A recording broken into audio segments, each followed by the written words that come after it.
சற்று முன் காங்கிரஸ் கட்சியில் இணைந்தார் நடிகை ரோஜா.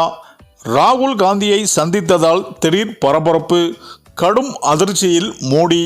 அதாவது திருப்பதி கோவில் நிர்வாகம் சந்திரபாபு நாயுடுவின் 2014ஆம் ஆண்டு ஆட்சிக்கு வந்தது முதல் நந்தினி நிறுவனத்திடம் ஒரு முறை மட்டுமே நெய் கொள்முதல் செய்யப்பட்டுள்ளது என்றும், லட்டை அரசாங்கம் லேப் பரிசோதனைக்கு அனுப்பாமல் தனியார் லேப் அனுப்பி பொய்யான அறிக்கையை சந்திரபாபு நாயுடு பெற்றுள்ளார் என்றும், அதற்கான ஆதாரங்களை நடிகை ரோஜா வெளியிட்டுள்ளார்.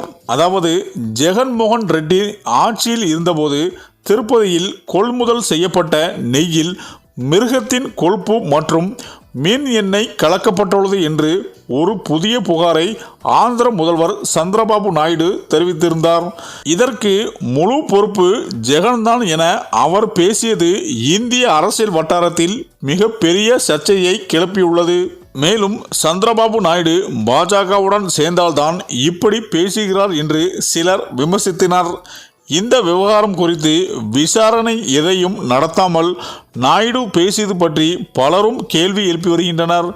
இந்த நிலையில் இந்த வழக்கு தொடர்பாக விசாரணை நடந்து வரும் உச்சநீதிமன்றம் சந்திரபாபு நாயுடுவின் கருத்திற்கு கண்டனங்கள் தெரிவித்துள்ளது. லட்டின் ஆய்வு அறிக்கையில் மிருகத்தின் கொழுப்பு கலக்கப்பட்டதற்கான ஆதாரங்கள் தெளிவாக இல்லை என்றும், இதனால் சந்திரபாபு நாயுடு தொடங்கி வைத்த சர்ச்சை அவருக்கே எதிராக கிளம்பியுள்ளது. மேலும் சந்திரபாபு நாயுடுவின் புகாரின் எவ்வளவு முரண்பாடுகள் உள்ளது என்பதை பொட்டு புட்டாக வைத்துள்ளார் நடிகை ரோஜா. அவர் ஒய்எஸ்ஆர் காங்கிரஸ் கட்சியின் முன்னாள் சட்டமன்ற உறுப்பினர். அவர் அளித்துள்ள பேட்டியில் திருப்பதி தேவஸ்தானம் கடந்த 2014 முதல் செய்த கொள்முதல் அறிக்கையை சுட்டிக்காட்டி பல உண்மைகளை போட்டு உடைத்துள்ளார். ரோஜா பேசுகையில், நான் 1 மாதம் முன்பாகத்தான் திருப்பதி லட்டு சாப்பிட்டேன். நல்ல ருசியாக இருந்தது. கோயில் பிரசாதங்களில் திருப்பதி லட்டை அடித்து கொள்ளும் அளவுக்கு வேறு ஒன்றும் கிடையாது. லட்டை வைத்து சந்திரபாபு நாயுடு அழுக்கான அரசியல் செய்து வருகிறார். நாயுடுவுக்கு கடவுள் மீது நம்பிக்கை இல்லை, கடவுள் மீதும் பயமும் இல்லை. அவர் சுயநலத்திற்காக யாரை வேண்டுமானால் பலி கொடுக்க தயாராக இருப்பார். இப்போது ஓட்டு போட்ட மக்களையே பலி கொடுக்க துணிந்துவிட்டார். இவர் ஆட்சிக்கு வந்து 100 நாட்கள் ஆகிவிட்டன. இதுவரை இவர் வாக்குறுதி அளித்த ஒரு திட்டத்தையும் நிறைவேற்றவே இல்லை. ஆந்திராவில் வந்த மழை வெள்ளத்தில் சிக்கி பல பேர் இறந்துவிட்டனர். இதற்கு சந்திரபாபு நாயுடுவின் அஜாக்கிரதே காரணம் என்று ரோஜா கூறியிருந்தார்.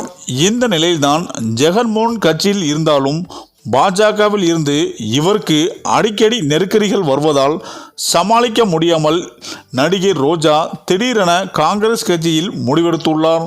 உறுதியாக ராகுல் காந்தி அவர்களை நேரில் சந்தித்து அதிகாரப்பூர்வமாக நடிகை ரோஜா காங்கிரஸ் கட்சியில் இணைவார் என்றும் ஒரு தகவல் சொல்லப்படுகிறது.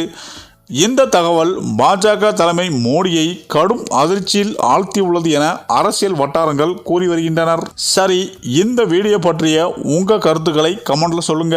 மேலும் வீடியோ பிடித்திருந்தால் லைக் பண்ணுங்க, ஷேர் பண்ணுங்க, மறக்காம நம்ம சேனலை சப்ஸ்கிரைப் பண்ணிக்கோங்க. நன்றி.